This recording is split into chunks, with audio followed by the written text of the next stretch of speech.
for this, you're going to want to have your 1-point perspective worksheet, and you also need a ruler.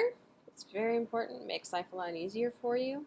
You'll also want to have a pencil, and having a protractor can also help make life a little bit easier, but it's not completely, totally necessary. So when you're doing 1-point perspective, we're starting off here with these rectangles and squares, just to make the process a little bit easier and so you can see how it's supposed to look like. Later on, we're going to practice with you all making your own rectangles and squares. So what you're going to do, let's start with this bad boy here, is you're going to want to connect each corner to our vanishing point right here. So the lines that we're creating by doing that are called orthogonals, okay? So you're just taking every single corner and bringing it to that one vanishing point. Okay. Now this corner will not be seen because it's blocked by these two sides, but I'm going to go ahead and do it just so you guys see that. You're not going to see it. Okay. So now that we have all these, we need to decide where these end. Is it going to go on forever? Or are we going to just have it, you know, sides and stuff? So you're going to want to have the end line parallel to whatever side it's on. So this line here needs to be parallel to this line here, and then these corners need to match up. So wherever this one ends, this is where the other one's going to end, right? So you do want to make sure that the corners are perpendicular, which is where this guy comes in handy, okay?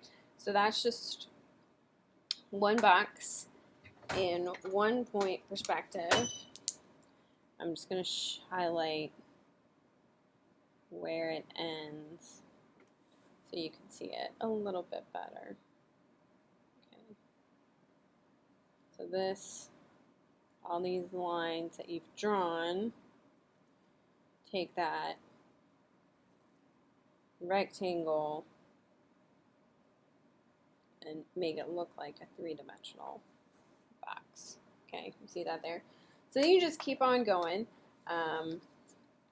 Let's say we do something closer to the vanishing point and on the horizon line. So you're going to see less just because it's on the horizon line. So you're not going to see the top or the bottom. You're not going to see these other sides too, but I'm just going to show you that you're not going to see them. So you only have one side that you need to pick the end for when you have a box on the vanishing point. So we see that here. So we're only going to see this right side. Okay. So I go, decide how big it's going to be,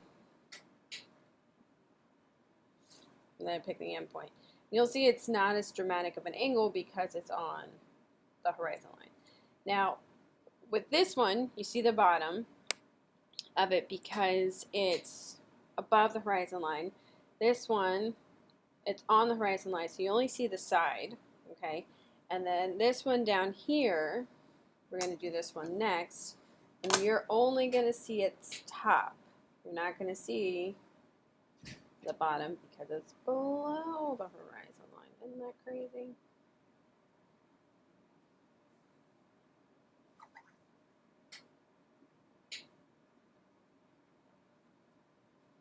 Now, as you go along, if you want to erase the orthogonals that you no longer need, you're more than welcome to. It's up to you if you do that or if you wait until the end.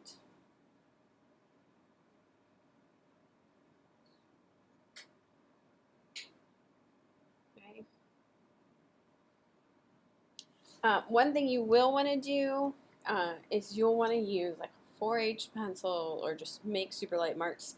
I'm making darker marks because I want you guys to be able to see this in the video. But you'll want lighter marks, at least for the orthogonals, because you're going to erase most of them. So this is how to do boxes above the horizon line, on the horizon line, and below the horizon line.